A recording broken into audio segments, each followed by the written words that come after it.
Welcome, welcome, welcome to day 3, part 3 in Evolution Revolution, a deeper kind of conversation. Are you excited? Are you excited? Are you delighted? Are you inspired? Because I certainly am. And I really, really appreciate those of you who have sent me messages, who have, I've had some emails. I've had a fantastic message this morning by one of you guys. And it was just really, really helped me feel grateful for what I do and also re-inspired to continue to do what I do. So I do appreciate the messages and the feedback. So are you ready today to really, really embrace a deeper kind of conversation? If you're watching live with me now, or if you're watching this on the replay, please put a comment. I think it's up on YouTube. You'll be seeing this. Put a comment underneath and let me know what you've got from this training, from this workshop, from this masterclass so far, because today I'm bringing you absolute magic. So share with me, put in the comments. If you're watching this live, you also got to see the bloopers, which is quite funny.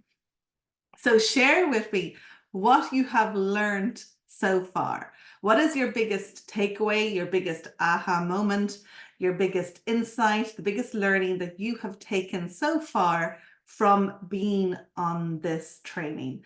And I cannot emphasize how much hearing what you learn, what you've got, your insights, the aha moments, the light bulb moments, the kind of, oh my God, I've never seen that before. I never thought about that before. I never paid attention to that before. Now I see things differently. I mean, I've received messages this morning from somebody that said it's like the light's being switched on. It's like suddenly, but previously everything was in the dark and now the light is being switched on and I can see things that I never noticed before. Wait till today. You think that was good? Wait till you see what's going to happen today. It is absolute magic. It is gold. It is transformational. 100%. Are we ready to get going?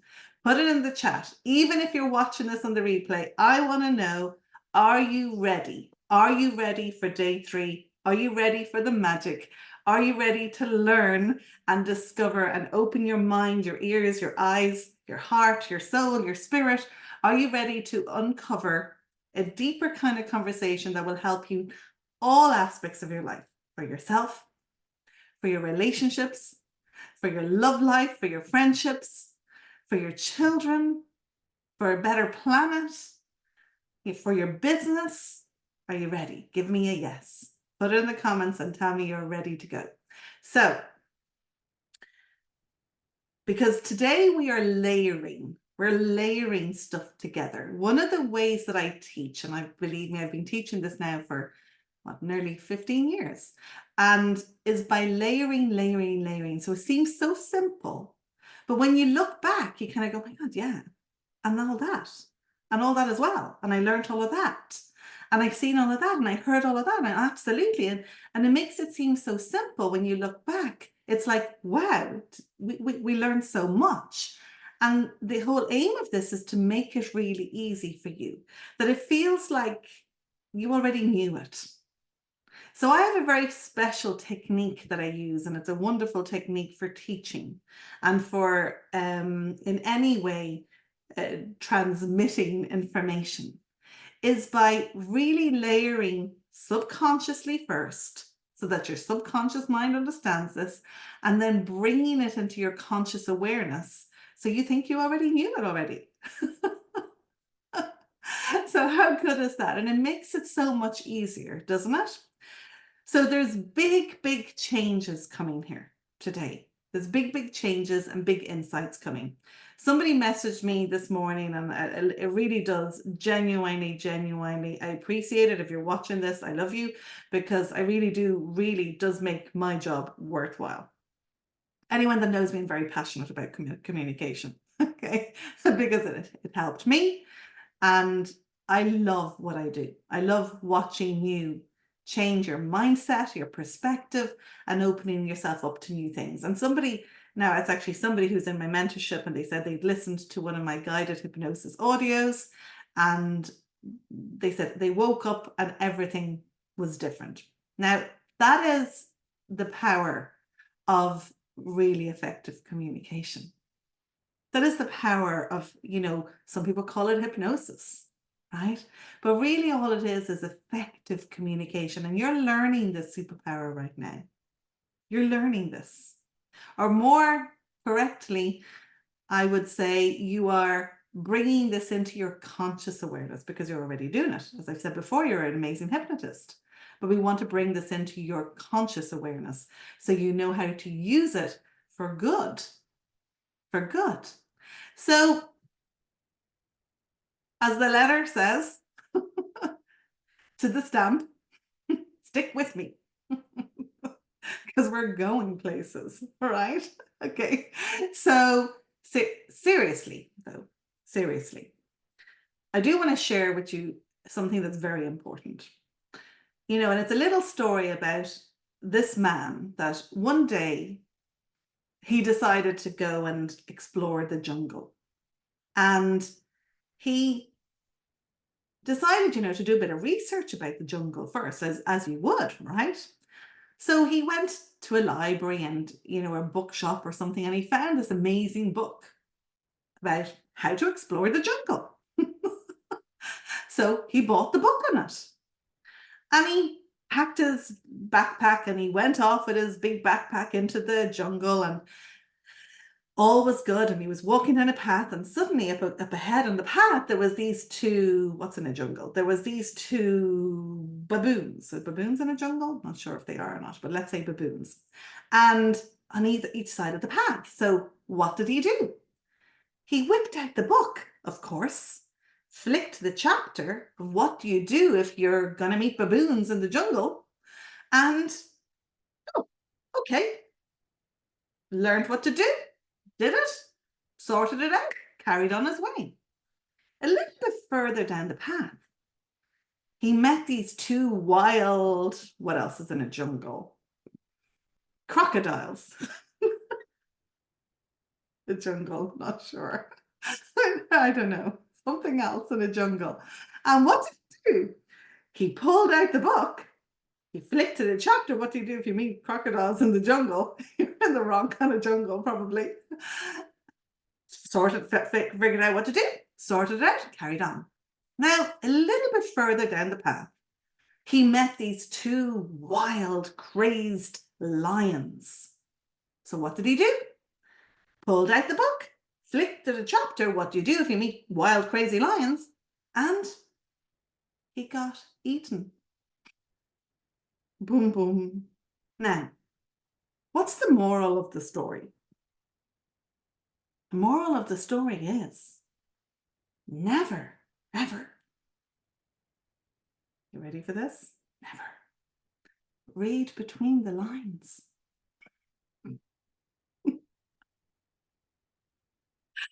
Boom, boom. There is method in my madness, as I said. Stick with me. Okay, because today we are going even deeper, and we're going into what we've already learned, and we're going into, we're going to layer this with this eve with even more and even better words and sentences and phrases.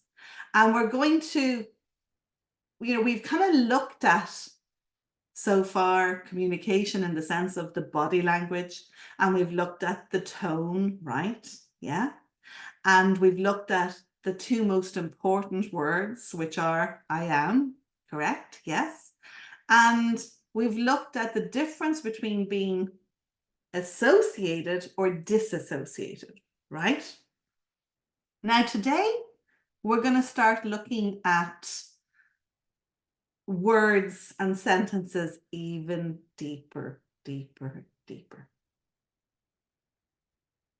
So, and words, we might think, and we might know even, that words, as we know, are just simply 7% of our communication. But what a big 7% they are. Because we love words, don't we?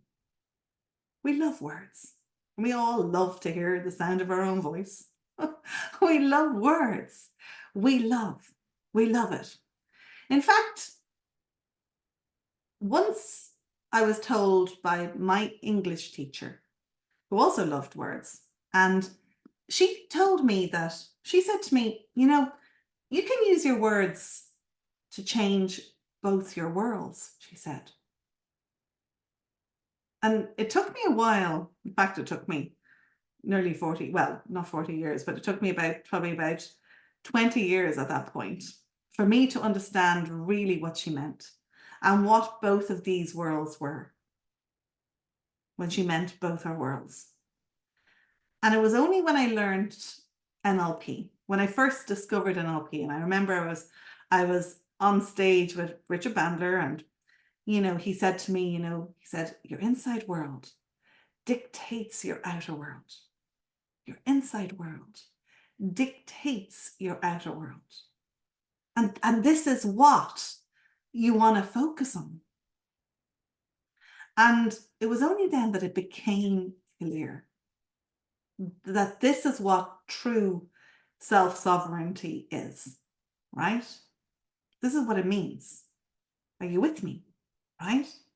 Tell me you're with me. Tell me you get that you understand what we're talking about here when I'm talking about two worlds, the inside world and the outside world. Put in the comments, let me know. And I'm wondering, I'm curious. All set, all set. Yes, yes, yes, yes. Who has already noticed? Have you already noticed what we've just done? Because as I said, I'm a very interesting teacher. I teach you the lesson subconsciously first. So it seems like you already knew it, which you do, of course. Because in everything that I've just said, and you can rewind this later and watch it back, I've given you today's lesson already. So let's have a look at this a little bit. Let's break it down a little bit. So what did I start off with? Now, some of you here may have been my students. Some of you may have been with me for 10 years. Some of you, I might be the first time ever, being introduced. And some of you will know a little bit, some of you will know a lot about this deeper kind of conversation. So wherever you are, if you have watched recently my recent course, Effective Communication, then some of this may be obvious to you or become more apparent. Those of you that haven't, let me know. I might even give it to you as a gift on our introduction call, on our discovery call. So effective communication gives you the basis of a lot of these type of things. But I just want to do a little recap of some of the things that we spoke about today. And obviously in NLP, in my trainings, in the mentorship, you get this on steroids. You get the whole lot, right? But what did I start with today? Didn't I start with who's going to be in the house and show me what we did? What did I start with today? Does anybody know what the very first thing that I did was today? And why is that relevant? Why is that relevant? Put it in the chat, put it in the comments. What was the very first thing that I did today when I came on this video? Besides the blooper, for those that were here before the recording. What was the first thing I did? Yes, that is true. I did show the video. Now, why would that be relevant? What would showing a video do? What does showing a video do? So, really simply, it's been studied and studied and studied. When we watch something on a screen, we take it more seriously. It builds authority. It builds authority.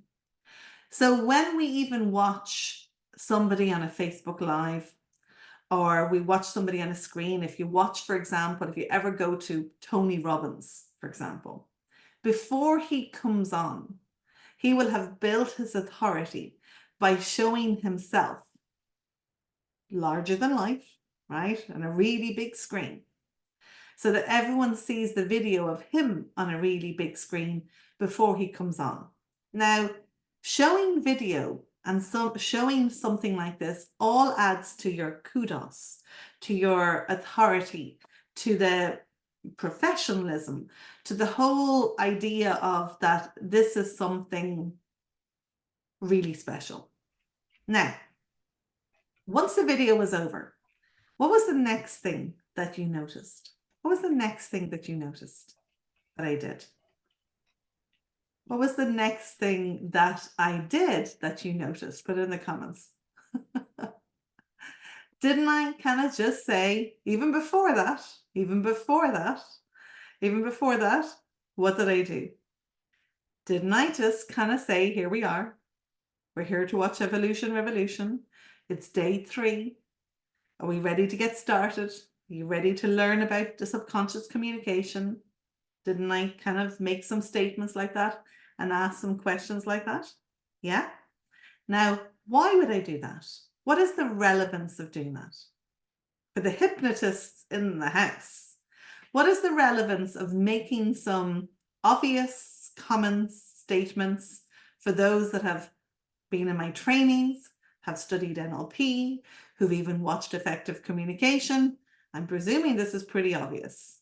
What is the benefit of me stating the obvious and saying, here we are, we're on Zoom, we're here to watch, to do Evolution Revolution together. We're here to, talk about a deeper kind of conversation. Are you ready to get started? Are you ready to learn the goals today? Are you ready to amplify your communication? Why? Okay, yeah, feeling safe, putting us at ease. Yes. What else? What else?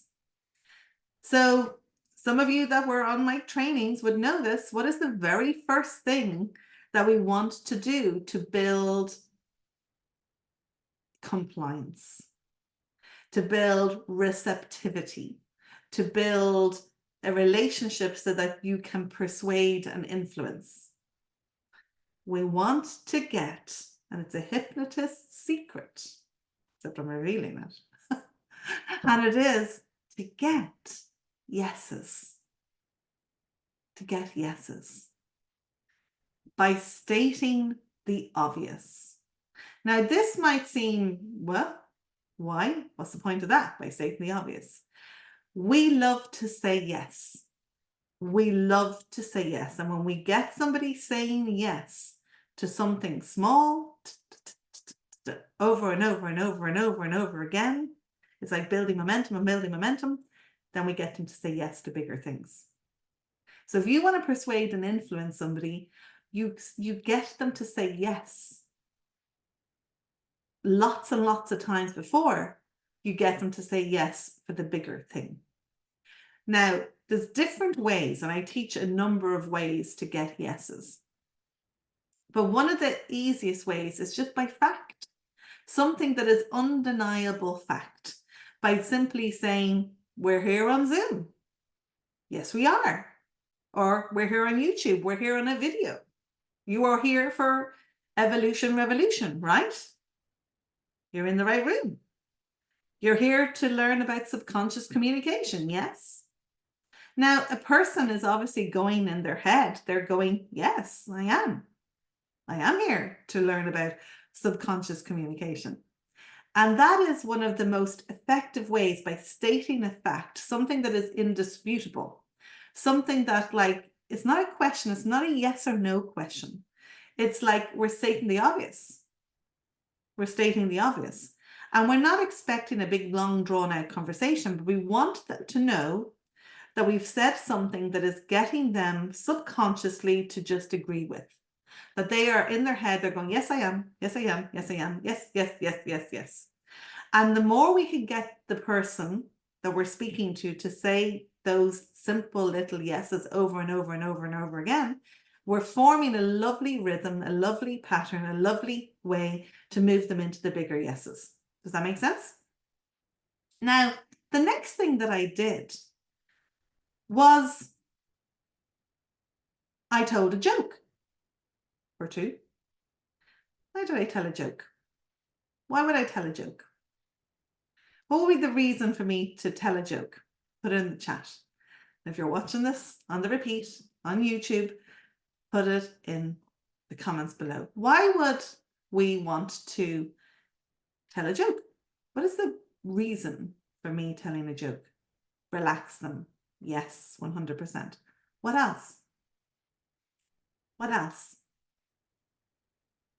What's the other reason I want to tell a joke? What else would that might be doing to a person when I tell a joke, besides relaxing them?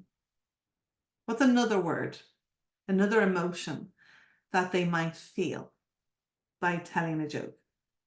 Incredulous at my terrible jokes, yeah? But what else? What else? What else? They might feel humor, yeah. Happy, exactly. They might feel in a better state. So what we're doing here is we're elevating the state, elevating the energy, the state of our listeners, right? Now, the reason why we want to do that is, I'm sure you were all listening very carefully yesterday, or was it the day before that I said this, and I say this all the time, is really simple. I think I said it, I'm pretty sure I said it here, that the reason people procrastinate is because they've linked a negative emotion with something that they want to do. If you procrastinate over something that you want to do, like you want to go to the gym more, you want to eat healthier, you want to, whatever it is, exercise, whatever it might be. The reason why you've procrastinated and you're not doing it is because you've linked a negative emotion with something that you want to do more of. Now, which emotion do I want to link with me when I'm speaking to somebody? Good emotions, right? Good feelings, elevated state. What is the wonderful quote? Something about feeling is what, it'll come back to me, but there's a wonderful quote about how, you know, it is the feeling that we're left with from being with somebody. If anybody knows that quote, put it into the chat. It's the feeling that we're left with from being with somebody that we like, you know. So we are attracted to be around people that make us feel good, not make us feel bad. Okay. So the reason why I add humor, and I used to say it, you know, 8 years on Dublin City FM doing my radio show, Mind Matters, I always started with a joke. And I would always say, whether you're laughing with me or at me, I've still done my job. And my job is to change your mind, right? So I've still helped you feel in a better state. Even if you're laughing at me, you're still feeling in a better state. Okay. So I want to raise your energy. I want to raise your mood a little bit. And jokes is a wonderful way, because when we hear a joke, we just kind of we let go a little bit. Oh, here's a joke. And we kind of release a little bit of tension and we loosen up a little bit. And that's what we want to do, particularly when we want to get our foot in the back door to the subconscious mind. So telling jokes is a wonderful way to relax people, but it's much more than just relaxing them. Does that make sense? Now, the other thing that we did is, if you remember what I said, today we're going to look at what we've already learned. Now, that is a wonderful, wonderful, and I love this. This is a big part of NLP. That is a wonderful presupposition. When I say to you, we're going to look at what we have already learned, that is presupposing, isn't it, that you've learned something. Does that make sense? So as a hypnotist, as a persuasive communicator, we would not have wishy-washy, iffy conversation. I would not say as a hypnotist, oh, have you learned anything? I'm hoping you have. Did you? If you did, they would be really soft words that it would imply yes or no answers. And I don't want to do that as a persuasive communicator. Unless I want somebody to fail, unless I want somebody to forget, unless I want somebody to not do well. Does that make sense? But in this context, obviously, I want you learning. I want you growing. I want you expanding. I want you opening up. I want you to hear all of this. I want you to learn all of this. I want you to get it. I want you to succeed. So I'm going to use a lot of presuppositions in my conversation. And it's what I would recommend and suggest every teacher, every leader, every manager, every parent, everybody that wants to communicate effectively uses. Is presuppositions, not yes or no questions, but presuppositions that lead to obvious yeses. So I said, we're going to look at what we've already learned. That's presupposing you've learned something. And I also said, and we're going to layer on this even more and even better. So I'm presupposing there was something good already. By saying better, it means that there was already good before. Does that make sense? And it's getting even better. Even better. As another presupposition. Now, I'm also using the term we all the time. Not you, just you. I do use you. You is another powerful word. Okay, but we, because it's you and I, we're doing it together. Okay, so we're going on this journey together. It's a great word to use in conversation. And we looked at body language, we looked at tone, and we looked at the two most important words. Now, this is, remember yesterday, I'm recapping on what we've learned and rhythm, keeping people safe, keeping people in that rhythm, telling them what we've done. Okay. I spoke about how associated versus disassociated. And I said, and now today it's about words. And science tells us that only 7% of this is words. Now, when we use titles like science, or we say something like we are told, or discoveries have shown us, or research has told us, again, that is a status symbol. So it builds authority. So if we have anything like that, we can put it in the third party and say, it is known, it is well known. The newspapers tell us, the tabloids, well, I don't know if you believe them, but, it is well written about, it is well documented, science has proven, science has shown, research has proven. These are great ways of saying something without us saying it. And it gives a lot more authority to our conversation. Then I said, 7% is words, and I got into the rhythm of all that. And then I said, but what a big 7% it is. Do you remember me saying that? Do you remember me saying that about 10 minutes ago? I said, but what a big 7% that is. Now, what relevance has that got, except for I've got a big butt? It has a lot of relevance because, as I always like to say, your butt matters. And you've got a big butt too. I'm sorry to tell you. But we've got wonderful butts, both of us, you and I. And your butt matters because what you put after it stays in our mind more forefront than what you put before your butt. So, in other words, when you're using conversation, you want what comes next after the butt to be more, stay more forefront in someone's mind. For example, if you were going to give somebody constructive criticism, you could have a sentence where you might say something like, listen, you're doing a good job, but I really need you to focus now for the next week on this project. Or you could turn it around with your butt and you could say, okay, I really need you to focus this week on the project, but I do want you to know that you're doing an absolutely great job. Which one feels better? Which one leaves you feeling better? The first way or the second way? Put it in the comments. Which way do you think would have a better reaction? Saying, I think you're doing a good job, but I really need you to focus this week, or I need you to focus this week, but you're doing a really, really good job.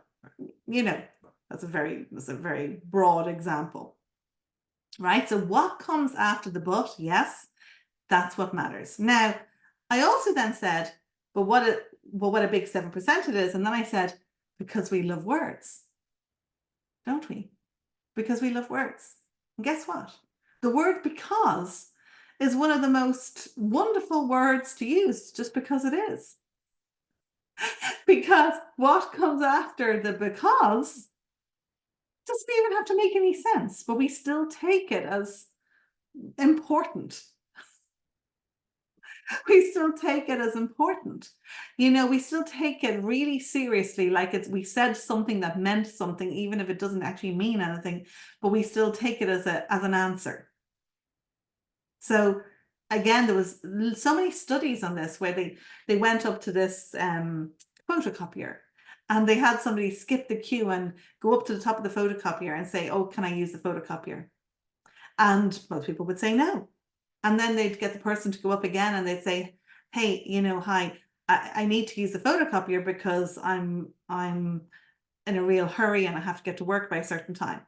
And most people let them skip the queue and go ahead. Now they did a third test because you might be thinking, well, that was a viable excuse. They did a third test and they said, hey, I really need to use the photocopier because I really need to use the photocopier. And guess what? Pretty much the same amount of people as the other test let them use the photocopier because we don't even register. We just think it's something that makes sense.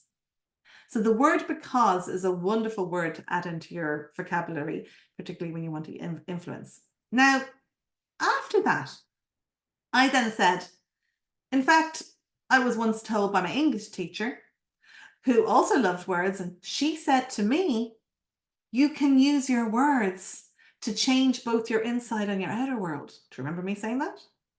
Now, why would I have told you that story?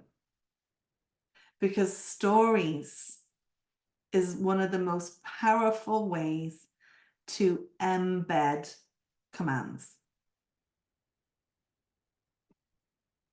Now, where was the command in that sentence? Where was the command in that sentence? In fact, I was once told by my English teacher who also loved words, that she said to me, you can use your words to change both your inside and your outer world. Where's the command? There it is.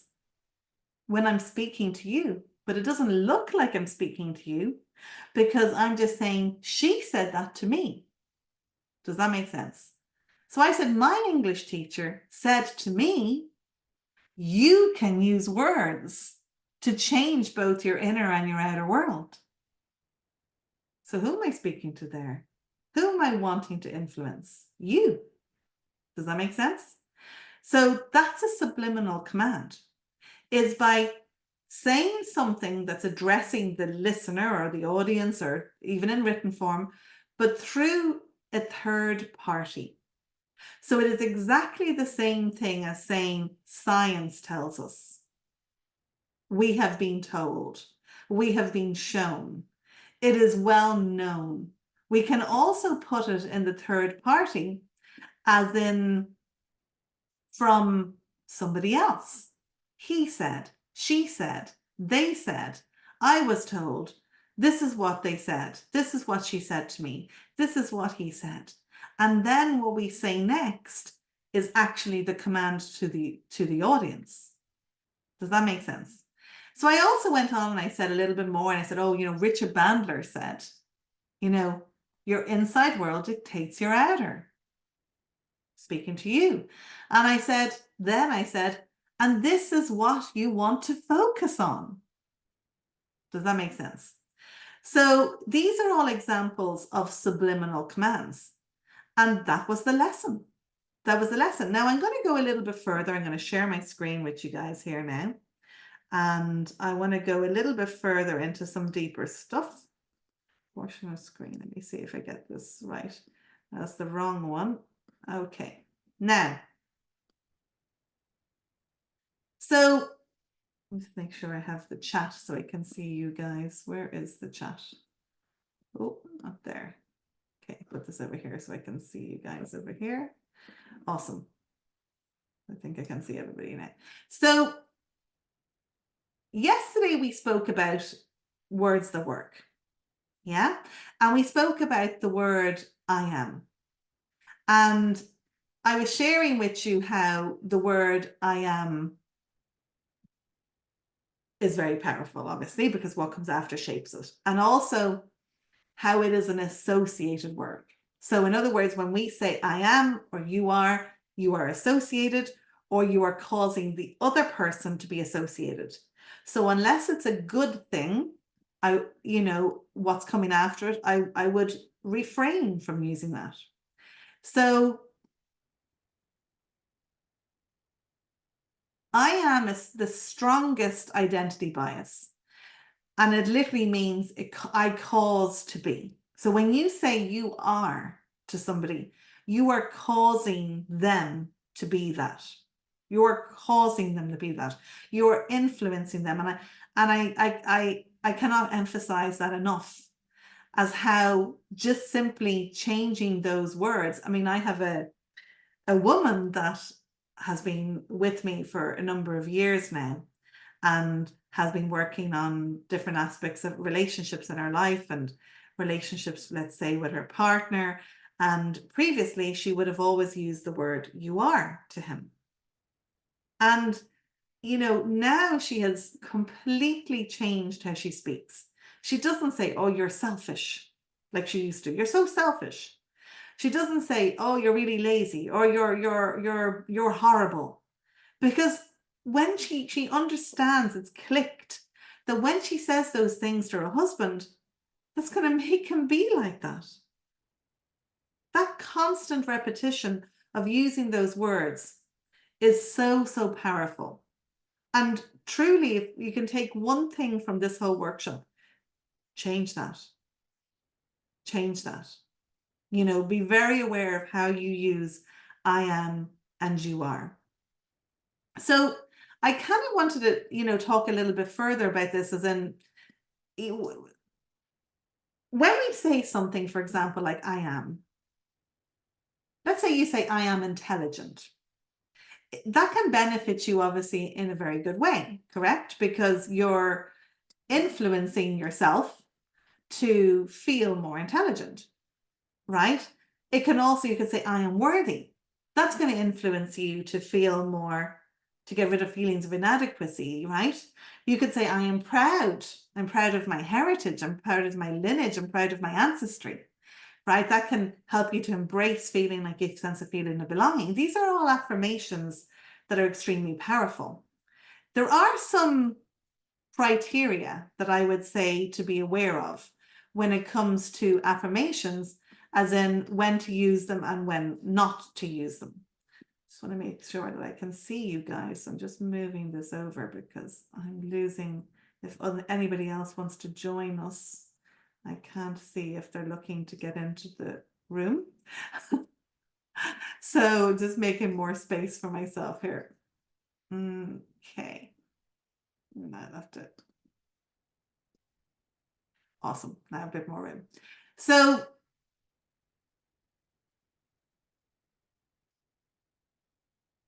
when we, the reasons, the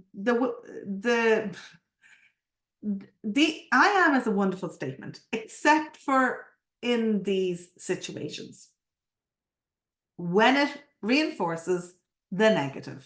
Obviously, I am lazy, I am stupid, I am, whatever comes after it is going to be a negative. That's not a good thing to do.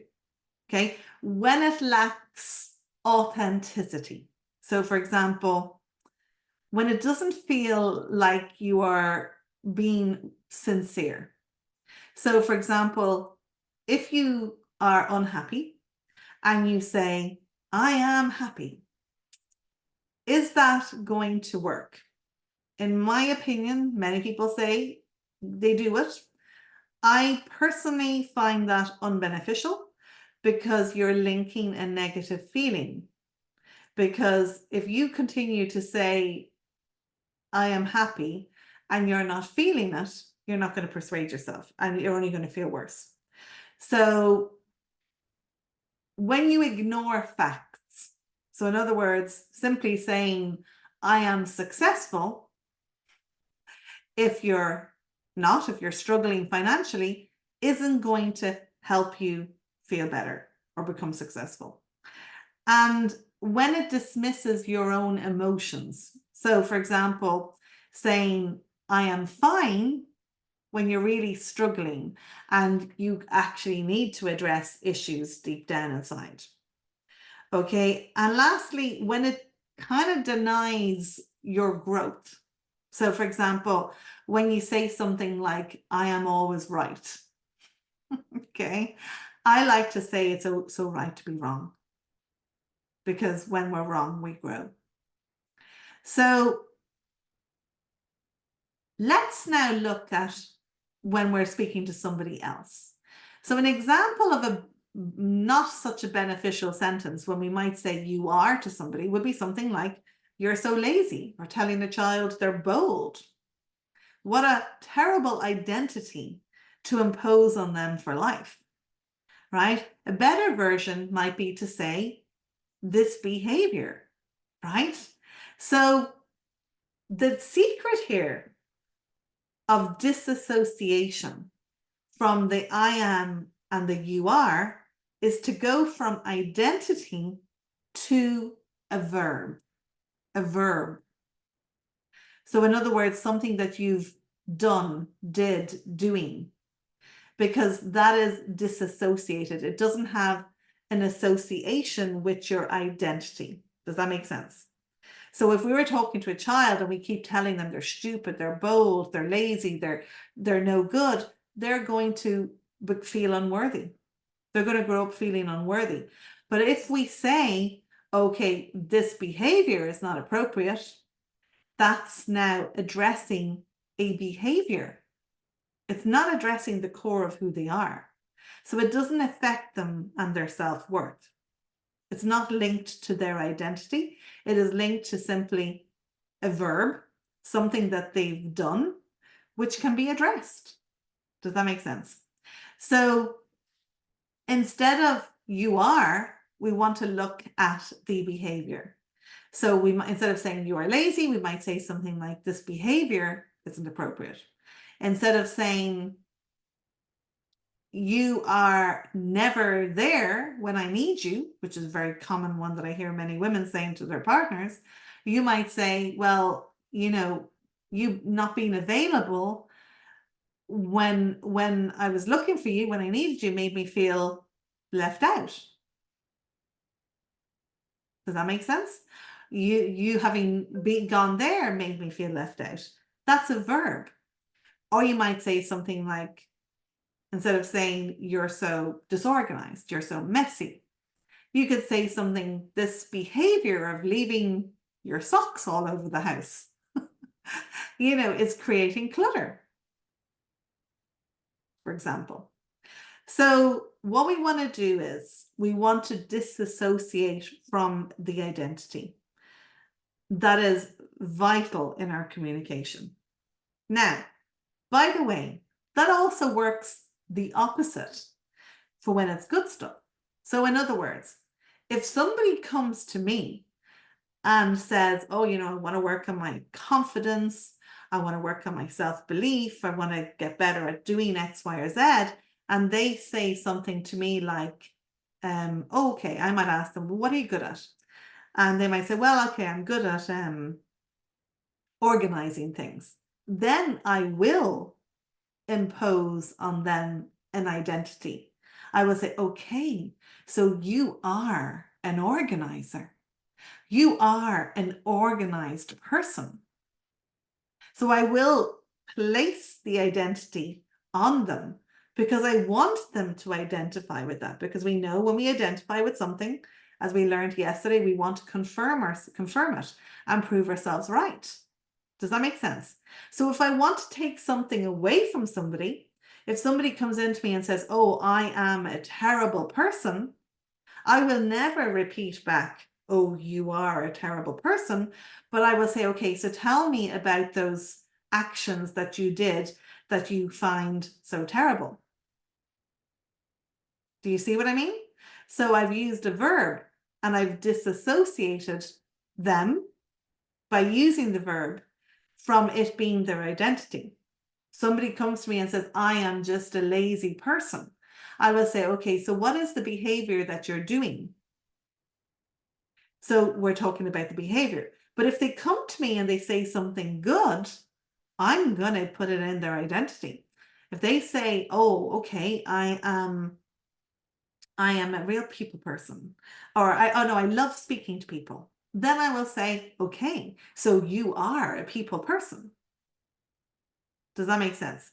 So it works both ways, for the good or the bad. So in other words, when we are associated, when we are in the identity, we are going to want to confirm it right, good or bad. When we are disassociated and we've linked it to a behavior, now guess what? We are disassociated yet we now have power to do something about it because it's a behavior. We actually now have we now actually have control. We are no longer a victim because we haven't been imposed with something. We are not just something, that this is it, I am this. We now have just got a behavior that we can work around, we can improve on, we can change, we can adapt, and we can do something about it. So by changing an identity to a verb, we are also giving people the power back. So if your child comes along and says, oh, mom, I am just hopeless at this. I'm just no good. Then we might say, okay, sweetheart. Okay, tell me what is happening when you're there on the football pitch, and what are the steps that you're taking? And let's look at the actions and let's see what we can improve on, because we're talking about the behavior. Does that make sense? So we've disassociated and we've given the person back their power. I trust that makes sense. Now, I want to go even deeper into these words. So let's go to the next slide, actually. Go to the next slide. What words work? What comes after I am? Okay, we did that. I'll come up after I am. Okay, now, here's some. Let's just simply imagine how we can try or not try now or later, because it's easier to choose to do it. All of those words are power words. Let's just simply imagine are probably the 4 most powerful words that you could ever use after I am or you are. They are magnetic. They are magical words. And I would most certainly suggest that you use them in your copywriting, in your emailing, in your marketing, in your speaking to people, because they will bring people on a journey. Let's is what we call a joining word.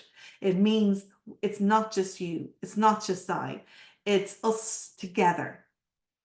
It's a joining word. Does that make sense? So it's a very powerful word to utilize. Let's.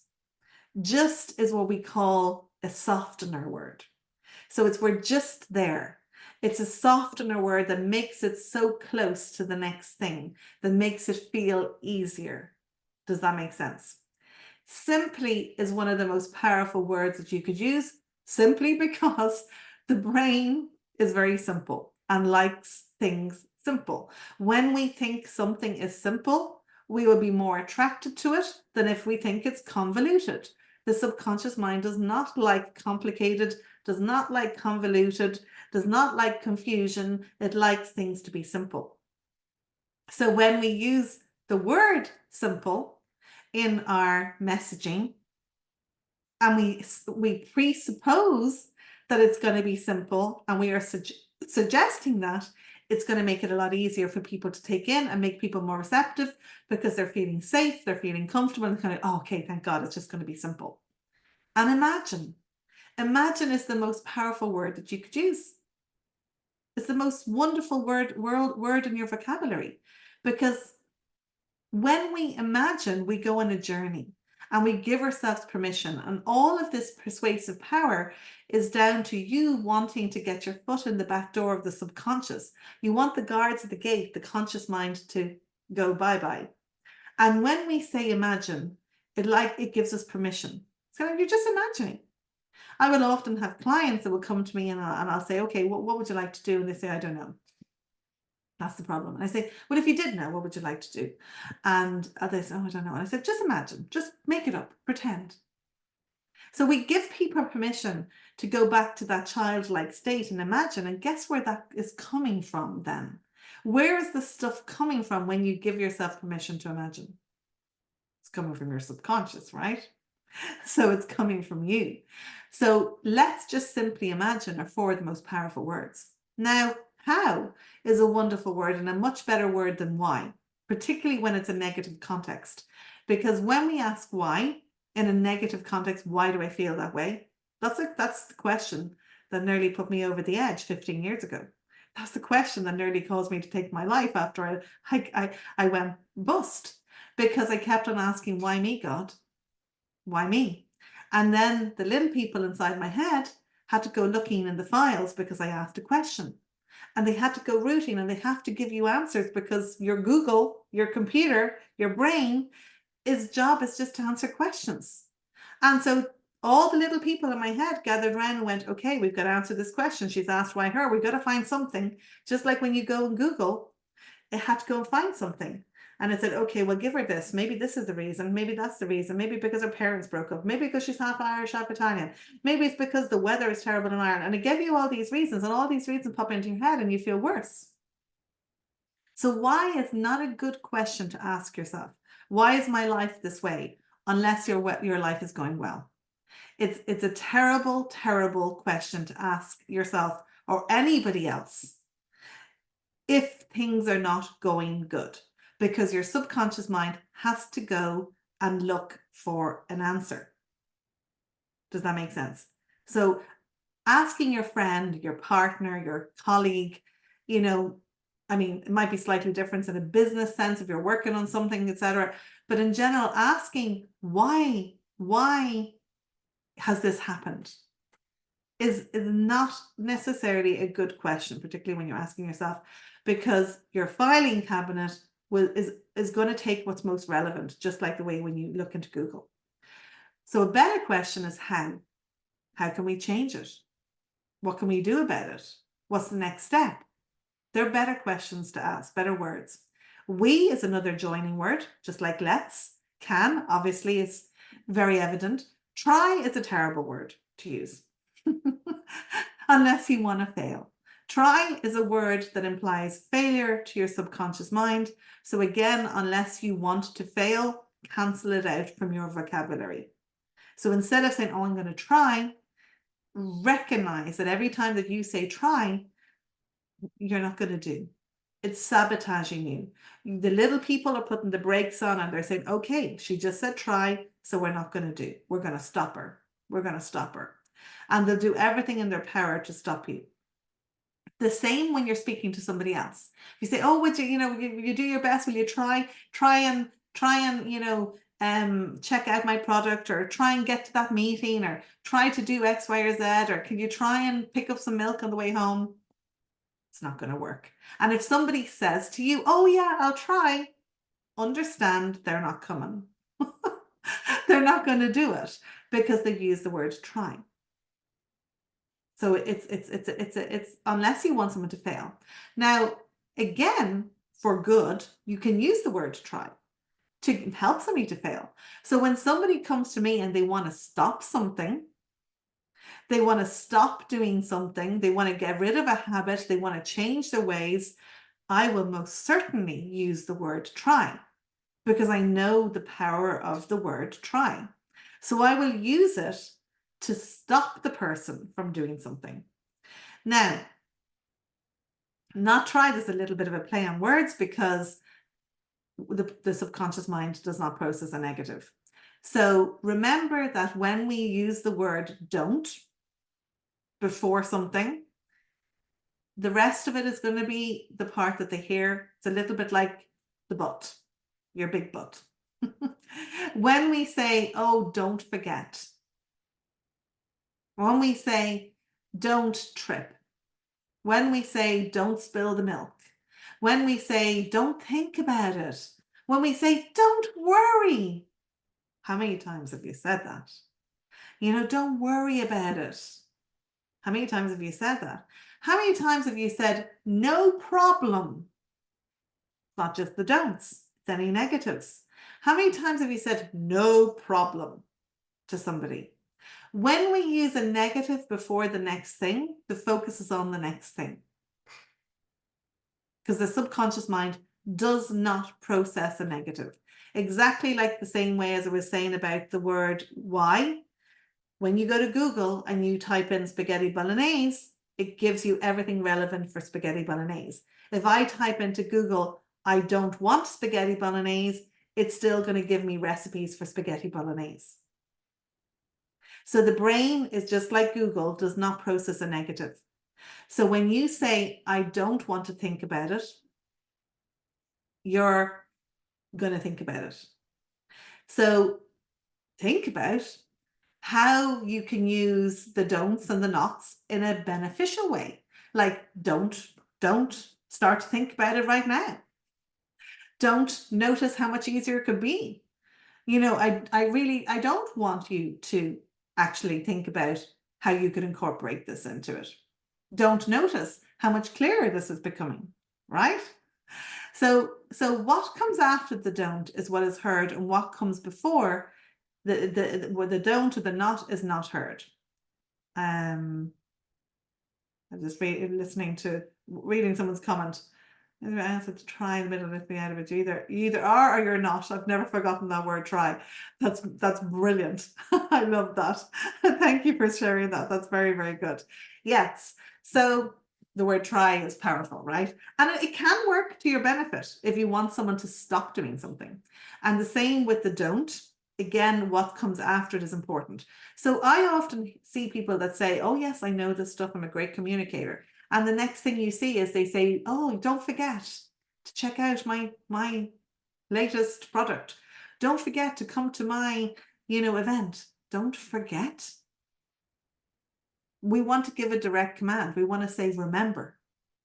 We want to give a direct command. Instead of don't spill the milk, we want to say to our kids, be careful, hold it, properly. Instead of don't trip, we want to say, watch your step.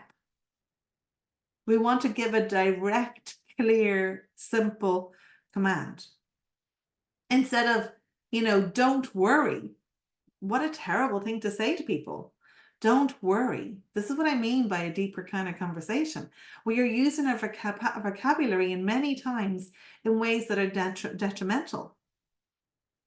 It's a little bit like that you are lazy. We are imposing that upon them. When we say don't worry, they're just going to worry. That's what we've imposed on them, worry. When we say don't stress about it, we're imposing stress. They're going to stress about it. We're bringing it into their world. We are speaking it into being. We are making it what they're going to focus on. So instead of saying don't worry, say, let's think about what we can do. Let's change this. Let's do something. We want to use our words powerfully to command in the best way. Because we've covered, now or later. Now or later is a wonderful, wonderful sentence because it gives people choice. When you want somebody to buy something, when you want somebody to do something, give them a choice. Always give them a choice. Again, you may have heard of the popcorn experiment.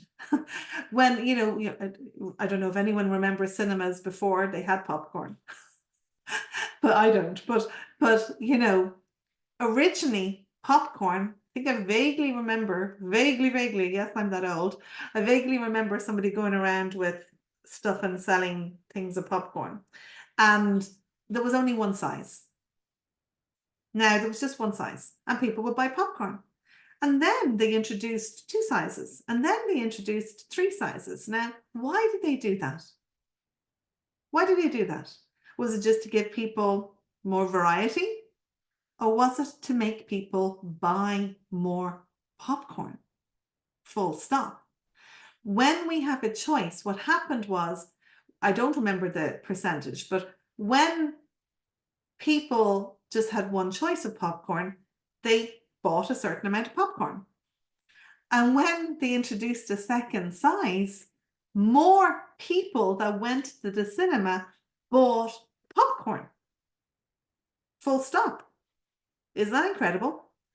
So choice is a wonderful thing. From when we're children love to have choice. If you want to get more results with your child, instead of saying, put your shoes on. I mean, this was a light bulb moment. I still remember my client telling me about this, that she couldn't get her kids to put their shoes on. Every day she had this huge struggle with getting her kids to put their shoes on. And then she heard me talking about giving them choice. And she went home, and the next day she put 2 pairs of shoes at the bottom of the step. I remember her telling me this. And she said to them, which ones do you want to put on? These ones or these ones? And guess what they did? They picked a pair of shoes. Because one, they felt autonomous. They felt like they had some control over it. So we love to have choice. We love to have self-sovereignty, to feel that we are the one in command, not being told what to do. Just put your shoes on. Instead, it's go, which ones do you want to wear? These ones or these ones? It gives us more autonomy. It gives us more self-sovereignty. It gives us more control. Okay, and so choice is powerful. Choice is powerful. We love to choose. We love to be in command. So now or later is also a presupposition that implies that it's going to happen now or later, doesn't it? It's not if it will happen, it's going to happen now or later. Great sentence to add. Or give people a choice. If you're selling a product or a service, have a couple of options. Have 2 options, maybe have 3. Have what we call like a lost leader, or one that is kind of like the decoy, so the other one looks really good. Because we've covered, it's easier. We've covered the word easy. Choose, we're covering, and to do it instead of to try. So I'm going to fly through this because I want to go really quickly. Now, at the start of this presentation, I told a terrible joke, didn't I? Do you remember the jungle? Remember the jungle? So I kind of spoke about the jungle, and the punchline was, never ever read between the lines. But guess what the message was? Never, remember, is a negative, isn't it? So where was the emphasis? Never read between the lines. Where's the command? Where's the command? Is it in the never, or is it in the read between the lines? It's in the read between the lines. Does that make sense? So I wanted your subconscious mind to hear read between the lines. Somebody's asking me here, instead of don't stress, what would you say? I would ask them what they want to feel instead. I would kind of say, if somebody said they were stressed, I'd say, so what, would you, or if it was more in the context of you wanted to help them, I would probably say, well, let's go and have a cup of tea and let's see how we can like feel a little bit better, or what would help. And I would get them to use a word so that I would know the word to use. But I would definitely not say, if somebody said to me they were stressed, I would never repeat that by saying, don't stress or don't feel stressed. I would say, well, let's see what we can do about it. Let's see how we can change it, or what would you like to do? Or I would find out more information. And when I know the word to use, then I would use that word instead. I hope that's helpful to answer that question. So another great word is the word, one of the most powerful words that we can use, I'm jumping a little bit here, but I want to get through this fast, is the word want. The word want. It's one of the most powerful words that we can use, and very underrated, because ultimately we are all creatures that do what we want and not what we should and not what we need. So another two words that I would be very careful about how you're using them is the word should or need. As one of my wonderful students taught me, we should never should on ourselves. Don't should on yourself. So get rid of the word should or need, again, unless you want to stop somebody, and use the word want instead. Notice the difference. If you kind of said to yourself, I should really go to the gym, I should exercise more, or I really want to exercise more, which one feels better? Which one feels lighter? Which one feels more motivating? I should, or I want to? I want. So it's the same when you're speaking to somebody else. How often do you put in your marketing, in your copywriting, how often do you say, you should do this, or what you need is this? Change it to, you just might want to check this out. You might want to look at this. This might be something, might is a softer word, yeah? So it's not too obvious commanding. You might want to check this out. So the last part of this, I'm just conscious of our time here together. There's so much I could talk about, because obviously words, communication is my thing. Okay, you got to come in and join me in the mentorship to really, really explore this even further. But I want to kind of cover a little bit, tiny little bit deeper. And this is really, really, really the gold. Our subconscious mind is consciously screaming out at us. Consciously, and as you listen to this masterclass, you're starting to notice how each of these lessons, each of these slides helps you to kind of face your own maybe personal challenges and difficulties that you've had. And maybe it's helping you to grow more in determination and resilience of how you can do this. And maybe perhaps you found yourself even identifying, with some of these issues, some of these words, some of these sentences. And now you're looking for ways to change it. Maybe you're feeling more inspired, to overcome these ways. And as this lesson becomes clearer and clearer, you might even discover more insights and possibilities opening up before you right now that are guiding you towards, greater success and fulfillment. And of course, a deeper kind of conversation and communication mastery, right? Yeah. So as you can see in what I've just said, there were many words and many embedded commands. And it's used through tone, it's used through pace, it's used through rhythm, it's used through pauses, it's used through emphasizing particular words. And, I used words such as notice how. That phrase itself encourages your audience, if you're to use that, to pay attention. Notice how, doesn't it? Doesn't it lead you somewhere when you put that into your phrase, into your email, into your marketing? Wouldn't it lead the reader somewhere, the listener somewhere, to pay attention and to observe? Or maybe when I said, perhaps you'll find yourself identifying with. Doesn't that kind of plant a suggestion that you kind of go inwards and look at, okay, let me see where I identify with this? Doesn't it lead you to look inwards and think, okay, where has this happened to me? Doesn't it lead you? It's a subliminal command, a very subtle subliminal command. Or maybe when I said, maybe this is going to help you to, maybe you're starting to feel more inspired to overcome your own stuff. Saying, you're feeling inspired is a direct command. So it embeds that suggestion that you're experiencing the feeling of inspired.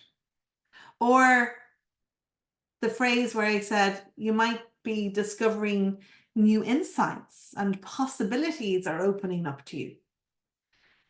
The phrase, you might discover, that's embedding the suggestion that you're experiencing a sense of exploration, a sense of discovery, a sense of awakening.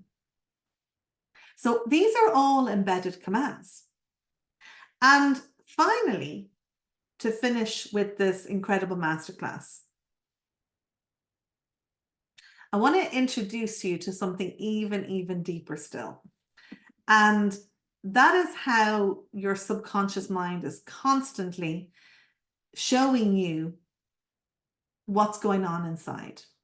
Now, we spoke yesterday about body language, how your body language is showing signs of what's going on internally. I'm actually going to stop sharing the screen here now. So internally, we covered yesterday how if we're leaning back, it could mean that we're looking at something big and close. If we're reaching out, it could be looking at something far away. We explained that, we spoke about that. But also our words are giving huge signs of what is going on internally. Huge signs. So for example, when somebody comes to me and they say something like, I feel stuck. I feel stuck.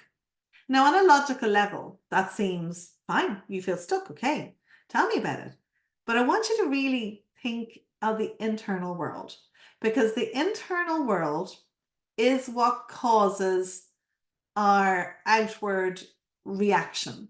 So when somebody says, I feel stuck, and this is going really deep, there is something going on in their internal world where they actually are stuck. Sounds a bit weird. So somebody might come along and say, I have a block.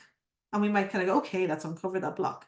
But they literally have a block. In other words, in front of them, in their mind's eye, in their subconscious, there's something that needs to be moved. Or there's something that's stuck that we need to unstick, literally in their inside world. Or they might say something like, I'm carrying the weight of the world. It's a very common one, on my shoulders. I feel like I'm carrying the weight of the world. And maybe they're hunching over as well. They're showing it through body language. They're telling it in words. Now I know that we've got to do something about that weight of the world on their shoulders, not just by the logical mind and the practical elements, but also in the subconscious. We've got to lift this stuff away. One of the most wonderful sentences that somebody said, which was also the most insightful, but also, it was tragic at the time, but also very, for me, very enlightening, was somebody that said to me, I feel like I'm drowning in a sea of despair. And I remember very clearly, she was on one of my NLP trainings and she did this, and I knew she was submerged underwater. Now I went on to, in her mind's eye, in her subconscious, she did not even know what was happening in her subconscious. But in her subconscious, she was literally drowning. And when we lifted her out subconsciously up above the surface, her whole life changed. Now, she went on to work with me for 3 years. She went on to make a lot of money. She went on to have 2 babies. Thanks to me. I didn't impregnate her, but not physically, but definitely helped her to release. And it was all by freeing her from what she was submerged under and a lifetime of stuff that she was literally drowning in. So people will show you through not just their body language, they will tell you through their words how their internal world is viewing things. They'll say, like, I'm suffocating under a mountain of stress. I feel like I'm free falling with no parachute. That's telling you something big is going on in their internal world. And that is something with the power of NLP, that is something with the subconscious mind, that is something that you can observe and start to look at and address. You know, when somebody says, I feel like I'm running on a hamster wheel, that is literally what is going on in their internal world. Or people will often, and they'll show you with their body language, they'll say, I feel like my head is constantly spinning. We've got to stop that spinning in their head. So this goes quite deep into the power of intuition. It goes quite deep into the power of really learning how to read and hear, not just the logical stuff or the more outward stuff, but also what is deeply happening deep in their psyche and their subconscious. And when you hear those sentences, they are gold, because I know exactly what to do then. When somebody gives me one of those beautiful sentences, even though it might be for a negative, I know exactly then what has to happen in their subconscious to change that particular issue inside. And when you hear that in somebody else, you can start using your superpowers now, the ones that you've already got, by moving the things away. Literally, remember what we spoke about yesterday, by taking the stuff out of the way and putting something better with your gesticulations, with your gestures, with your words, with your superpowers. Does that make sense? Yeah. So this brings us to the end of day 3 and evolution revolution, a deeper kind of conversation. I trust that it has been phenomenal for you as much as it has been for me. I have loved your comments, your feedbacks, your feedback, and everything that you've learned. Please put it in the chat. Please put it in the comments. I'm very much looking forward to getting on a call with you. Some of you have registered for your call. Some of you have not as yet. Do so. I'm going to be sharing something amazing with you. We've got big stuff happening in the Blackbelt Mastermind Academy. So whether you are a previous student of mine or you're new to me, come and find out, because it is phenomenal. And we are going to go on a huge journey and evolve this world, because it's about time that everybody knows this sort of communication. So fab breakthroughs. I love it. I love it. Thank you. I'm delighted to hear it.